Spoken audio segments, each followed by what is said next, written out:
ಕೋಲಾರ ನಗರದ ಹಳೆ ಬಸ್ ನಿಲ್ದಾಣದಲ್ಲಿ ಅಂಬೇಡ್ಕರ್ ಸೇವಾ ಸಮಿತಿ ಕರ್ನಾಟಕ ಸಂಸ್ಥಾಪಕರಾದ ಸಂದೇಶ್ ಅವರ ನೇತೃತ್ವದಲ್ಲಿ ಅದ್ಧೂರಿಯಾಗಿ 8ನೇ ವಾರ್ಷಿಕೋತ್ಸವ ಕಾರ್ಯಕ್ರಮ ನಡೆಯಿತು. ಕಾರ್ಯಕ್ರಮದಲ್ಲಿ ಹಿರಿಯ ಪತ್ರಕರ್ತರಾದ ಕೆಎಸ್ ಗಣೇಶ್ ಅವರು ಮಾತನಾಡಿ, ಅಂಬೇಡ್ಕರ್ ಸೇವಾ ಸಮಿತಿ ಮುಖಂಡ ಸಂದೇಶ್ ಪತ್ರಕರ್ತನಾಗಿ ಬೆಳೆಸುವ ಆಸೆ ನನಗಿತ್ತು. ಆದರೆ ಸಂದೇಶ್ ಸಮಾಜದ ಏಳಿಗೆಗಾಗಿ ಶ್ರಮಿಸಲು ಮುಂದಾದ ಹೀಗೆಯೇ ಸಮುದಾಯದ ಪರ ಹೋರಾಟ ಮಾಡಿಕೊಂಡು ಮುಂದೆ ಸಾಗಲಿ. ನಮ್ಮ ಬೆಂಬಲ ಸದಾ ಅವರಿಗಿದೆ. ಮುಂದೆ ಅಂಬೇಡ್ಕರ್ ಸೇವಾ ಸಮಿತಿ ಕರ್ನಾಟಕದ 25ನೇ ವಾರ್ಷಿಕೋತ್ಸವ ಮಾಡುವ ಸಮಯದಲ್ಲಿ ಸಂದೇಶ್ ಶಾಸಕನಾಗಿ ಕಾರ್ಯಕ್ರಮ ಮಾಡಬೇಕು ಅಂತ ಹೇಳಿದರು. ಸಂದೇಶ್ ಯಾವುದೇ ರೀತಿಯ ತಪ್ಪು ಕೆಲಸಗಳನ್ನು ಮಾಡಿಲ್ಲ, ದುಡ್ಡಿಗೆ ಆಸೆ ಪಡಲಿಲ್ಲ, ಸಮುದಾಯದ ಪರ ಹೋರಾಟ ಮಾಡಿಕೊಂಡು ಹೋಗ್ತಾ ಇದ್ದಾನೆ. ಇವರ ಎಲ್ಲ ಕಷ್ಟದ ಸಮಯದಲ್ಲಿ ನಾನು ಸಂದೇಶ್ ಜೊತೆ ನಿಂತು ಸಹಾಯ ಮಾಡ್ತೇನೆ. ರಾಜ್ಯಾದ್ಯಂತ ಸಂದೇಶ್ ಸಂಘಟನೆಯನ್ನು ಬಹಳ ಹುಮ್ಮಸ್ಸಿನಿಂದ ಕಟ್ಟಿದ್ದಾನೆ. ರಾಜ್ಯದ ಎಲ್ಲ ಜಿಲ್ಲೆಗಳಲ್ಲೂ ಸಂದೇಶ್ ಅವರ ಅಭಿಮಾನಿಗಳಿದ್ದಾರೆ. ಕಾನೂನಿನ ಅಡಿಯಲ್ಲಿ ಎಲ್ಲ ಹೋರಾಟಗಳನ್ನು ಸಂದೇಶ್ ಮಾಡಿಕೊಂಡು ಮುಂದೆ ಸಾಗಲಿ ಅಂತ ಸಮಾಜ ಸೇವಕ ಎಂ ಶ್ರೀನಿವಾಸ್ ಹೇಳಿದರು.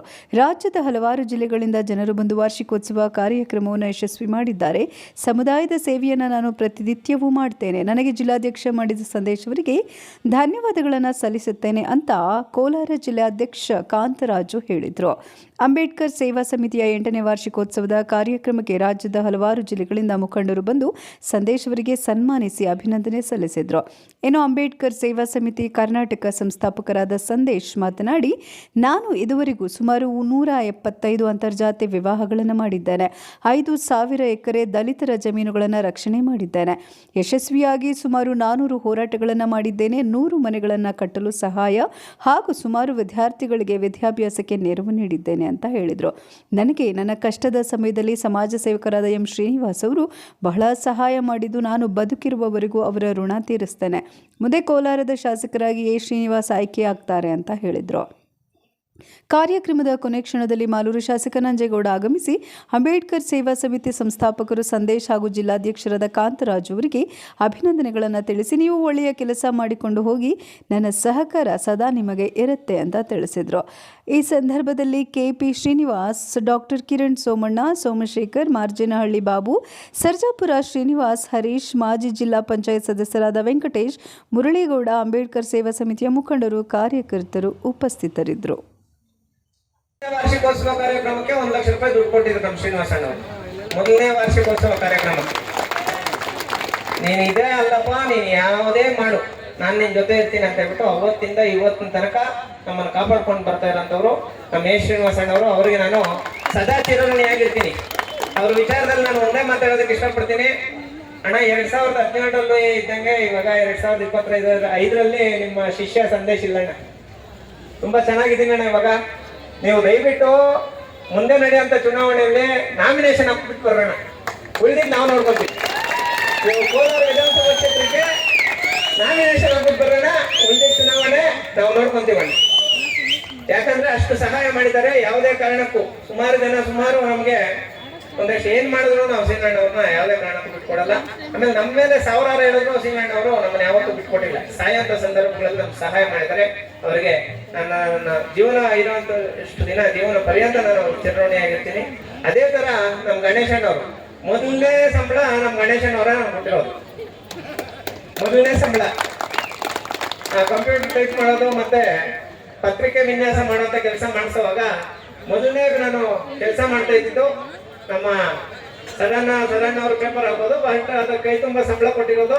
ಮತ್ತೆ ಸ್ವಂತ ನನ್ನ ಶಿಷ್ಯನಪ್ಪ, ಅವನು ಪತ್ರಕರ್ತ ಅಂತ ಹೇಳ್ಬಿಟ್ಟು ನಾನು ಗುರ್ಸಿದ್ದು ನಮ್ಮ ಗಣೇಶಣ್ಣವರು ಅಷ್ಟೇನೆ. 2010ರಿಂದ ಇಲ್ಲಿ ತನಕ 15 ವರ್ಷಗಳ ಕಾಲ ನಿರಂತರವಾಗಿ ನಮ್ಮ ಜೊತೆ ಇದ್ದಾರೆ. ಅವ್ರಿಗೂ ನಾನು ನನ್ನ ಹೃದಯಪೂರ್ವಕ ಧನ್ಯವಾದಗಳು ತಿಳಿಸ್ತೀನಿ. ಯಾಕಂದ್ರೆ ಈ ವೇದಿಕೆ ಮೇಲೆ ನಾನು ನೆನ್ಸ್ಕೊಳ್ಳೇಬೇಕು.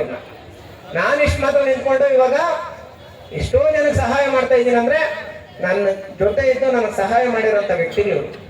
ಯಾವುದೇ ಕಾರಣಕ್ಕೂ ನಾನು ಇವ್ರನ್ನ ನಾನು ಸಾಯೋ ತನಕ ಇವ್ರ ಚಿರಋಣಿಯಾಗಿರ್ತೀನಿ. ನಮ್ಮ ಮಾರ್ಜನಹಳ್ಳಿ ಬಾಬಣ್ಣವ್ರು ಆಗ್ಬೋದು, ಮತ್ತೆ ಈಗ ನಮ್ಮ ಕೆಪಿ ಶ್ರೀನಿವಾಸಣ್ಣವ್ರ ಬಗ್ಗೆ ಫುಲ್ಲು ನಮ್ಮ ತಂಡದವರೆಲ್ಲ ಬರಲೇಬೇಕು. ಅವರು ನಮ್ಮ ರಾಜ ಇಲ್ಲಪ್ಪ ಬೇಗಲೇ ಓಕೆ ಇವರೆಲ್ಲ ಸುಮಾರು ವಿಚಾರಗಳಲ್ಲಿ ಸಹಾಯ ಮಾಡ್ಕೊಂಡು ಬರ್ತಾ ಇದ್ದಾರೆ. ನಾವು ಯಾವಾಗಲೂ ಈ ವೇದಿಕೆ ಮೇಲೆ ಇರೋಂಥ ನಮ್ಮ ಹರೀಶ್ ಅಣ್ಣವ್ರಾಗ್ಬೋದು, ನಮ್ಮ ಕ್ಷೇತ್ರನಹಳ್ಳಿ ವೆಂಕಟೇಶಣ್ಣವ್ರು ಆಗ್ಲೇ ನಾನು ಹೇಳ್ತಾ ಇದ್ದೆ. ಇದೇ ವೇದಿಕೆ ಮೇಲೆ ಫಸ್ಟ್ನೇ ದಿನ ವಾರ್ಷಿಕೋತ್ಸವ ಕಾರ್ಯಕ್ರಮಕ್ಕೆ ಬಂದ್ಬಿಟ್ಟು ಹೇಳಿದ್ರು ಅವರು, ಅಪ್ಪ ನಾನು ಇರೋಷ್ಟು ದಿನ ನಿನ್ ಸಮ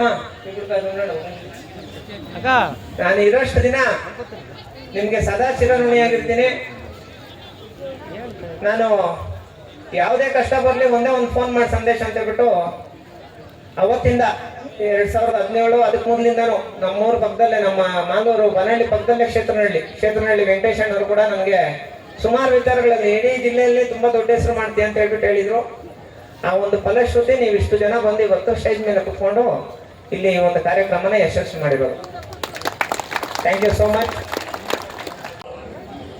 ಈ ಸಂಘಟನೆಯನ್ನ ಹುಟ್ಟು ಹಾಕದಂತ ಆತ್ಮೀಯರಾದಂಥ ಸಂದೇಶ್ ಅವರು ಹಾಗೂ ಈ ಸಂಘಟನೆಯನ್ನ 8 ವರ್ಷಗಳಿಂದ ಒಂದು ಸಾರ್ಥಕವಾದ ದಿಕ್ಕಿನಲ್ಲಿ ಕೊಂಡೊಯ್ತಾ ಇರುವಂಥ ಸಂಘಟನೆಯ ಎಲ್ಲ ಪದಾಧಿಕಾರಿಗಳು ಮತ್ತು ಕಾರ್ಯಕರ್ತರಿಗೆ ಈ ಸಂದರ್ಭದಲ್ಲಿ ಶುಭಾಶಯಗಳು ತಿಳಿಸಕ್ಕೆ ನಾನು ಇಷ್ಟಪಡ್ತೇನೆ.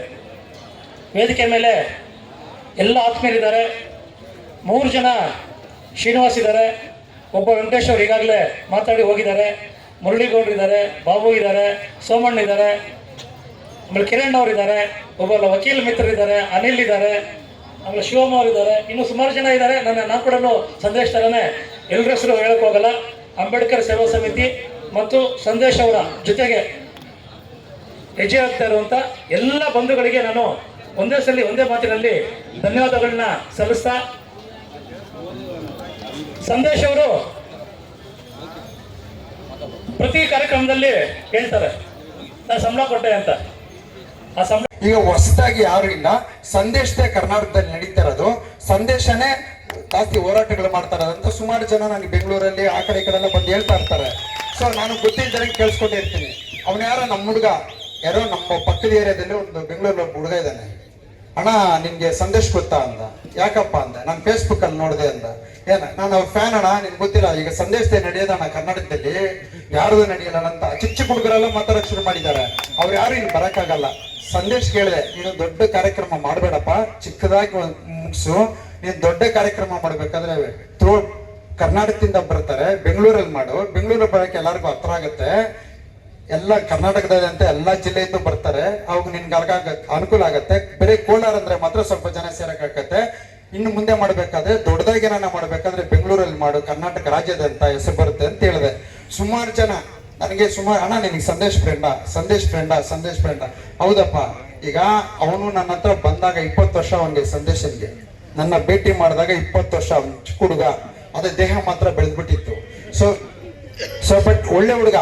ಯಾರೇನು ಹೇಳಿದ್ರು ಅದು ಹೋರಾಟ ಮಾಡಕ್ ಹೋಗ್ಬಿಡ್ತಾ ಇದ್ದ, ಎಲ್ಲ ಕೆಲಸ ಮಾಡ್ಬಿಡಕ್ ಹೋಗ್ಬಿಡ್ತಾ ಇದ್ದ. ನಾನು ಮದುವೆ ವಿಚಾರದಲ್ಲಿ ಹಿಂಗೆ ಕಾನೂನು ಬಿಟ್ಟು ಮಾಡಕ್ ಹೋಗ್ಬೇಡ ಅಂತ ಅಡ್ಡ ಹಾಕಿದೆ. ಜಮೀನು ವಿಚಾರಗಳು ಹೋರಾಟ ಮಾಡಬೇಕಾದ್ರೆ ನೀನೇ ಹೋಗಿ ಕಾನೂನು ಬಿಟ್ಟು ನೀನೇ ಹೋಗಿ ಲ್ಯಾಂಡ್ ಅಲ್ಲಿ ಜಮೀನಲ್ಲಿ ನಮ್ಮವ್ರಿಗೆ ಅನ್ಯಾಯ ಆಗ್ತದೆ ಅಂತ ಟೇಪ್ ಇಟ್ಕೊಂಡು ಹೋಗ್ಬೇಡ, ಹೋರಾಟ ಮಾಡು. ಕಾನೂನು ಇತಿಮಿತಿಯಲ್ಲೇ ಪೊಲೀಸ್ ಸ್ಟೇಷನ್ ಇದೆ, ತಾಲೂಕ್ ಆಫೀಸ್ ಇದೆ, DC ಆಫೀಸ್ ಇದೆ, ಕಾನೂನು ಹೋರಾಟನೇ ಮಾಡು. ಅದು ಬಿಟ್ಟು ಮಿತಿ ಮೀರಿ ಹೋಗ್ಬೇಡ. ಯಾಕಂದ್ರೆ ಒಬ್ಬನೇ ಮಗ ಇವನು, ಯಾರೋ ಸಂದೇಶ ಇದ್ರೆ ಸುಮಾರು ಜನಕ್ಕೆ ಅನುಕೂಲ ಆಗತ್ತೆ, ಸುಮಾರು ಜನಕ್ಕೆ ಒಳ್ಳೇದಾಗತ್ತೆ. ಯಾರು ಹೇಳ್ತಾರೆ. ಆಮೇಲೆ ಇನ್ನೊಬ್ರು ಯಾರೋ ಬಿಲ್ಡರ್ ನನಗೆ ಫೋನ್ ಮಾಡಿದ್ರು. ಬೆಂಗಳೂರಲ್ಲಿ ಯಾವ್ದೋ ಜಮೀನಿಗೆ ಸಂದೇಶ ಹೋರಾಟ ಮಾಡ್ತಾ ಇದ್ದಾನೆ ಅಂತ ಒಬ್ಬ ಬಿಲ್ಡರ್ ನನಗೆ ಫೋನ್ ಮಾಡಿದ್ರು. ನಿಮ್ ಜೊತೆ ಫೋಟೋ ನೋಡಿದೆ ಅಂತ.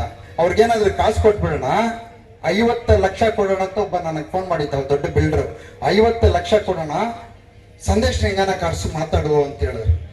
ಏನಕ್ಕಪ್ಪ ಅಂದೆ. ಇಲ್ಲ ನಮ್ಮ ಜಮೀನಿಗೆಲ್ಲ ಬಂದು ತಕರಾರು ಮಾಡ್ತಾ ಇದಾರೆ, ಸಂದೇಶ 50 ಲಕ್ಷ ಕೊಡ್ತೀವಿ, ದುಡ್ಡು ಮಾಡಂಗಿದ್ರೆ ಸಂದೇಶ ಇಷ್ಟೊತ್ತಿಗೆ ಕೋಟಿಗಳು ಮಾಡಿಬಿಟ್ಟಿರೋ ಆಯ್ತಾ. ಈಗ ಪಂಡಾಲ್ ಕಾಸು ಕೊಡು, ಅನ್ನ ಕಾಸು ಕೊಡು, ಚೇರ್ ಕಾಸು ಕೊಡು, ಟೇಬಲ್ ಕಾಸು ಕೊಡು, ಮೈಕ್ ಸೆಟ್ ಕಾಸು ಕೊಡು ಅಂತ ಕೇಳ್ತಾ ಇರ್ಲಿಲ್ಲ ಯಾರಿಗೂ. ಅವನೇ ಕೋಟ್ಯಾಧೀಶ್ವರ ಆಗ್ಬಿಡ್ತಾ ಇದ್ದ. ಯಾವುದೇ ಕಾರಣಕ್ಕೂ ದುಡ್ಡು ಮುಟ್ಟಿಲ್ಲ. ಯಾರು ಹೇಳ್ತಾರೆ ಇಲ್ಲ ಹೋರಾಟಗಾರರಿಗೆ ಮಾಮೂಲಿ ವಿಷಯ, ಹೋರಾಟ